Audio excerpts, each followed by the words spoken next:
Julia Gillard has taken a swipe at her senior ministry, demanding an end to cabinet leaks. The Prime Minister's furious that details of cabinet discussions on asylum seeker policy have been made public.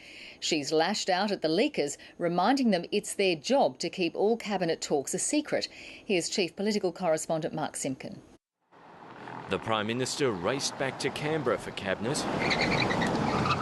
Well aware asylum seeker boats and leaks are a dangerous combination. Cabinet's confidential and it should be kept confidential. The ABC's been told Julia Gillard's deeply unhappy details of last week's cabinet meeting were leaked. Members of the right faction unsuccessfully suggested reopening the detention centre on Nauru to try and win Tony Abbott's support for the so-called Malaysia solution. We work through our cabinet structures, our cabinet committees and our cabinet to make the decisions that the nation needs. Cabinet should be kept confidential. Not to mention functional.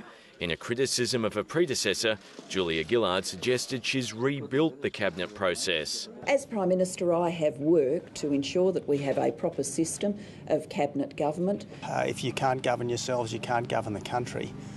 This is a cabinet which is leaking like a sieve. Ministers rallied behind their leader, including the Attorney-General. Isn't that interesting? He toured the Crisis Coordination Centre, although its job is to handle threats from outside the government.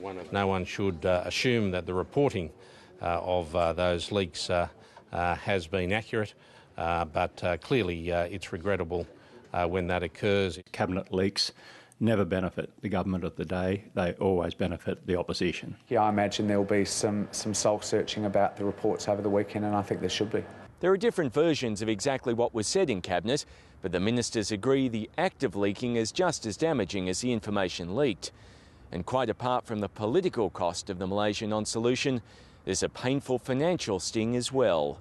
The expenditure on operational arrangements for Malaysia to the end of September is in the range of $4.6 million.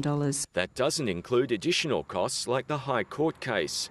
The failed Malaysia solution has already cost us around $5 million, and not one person has ever been transferred to Malaysia.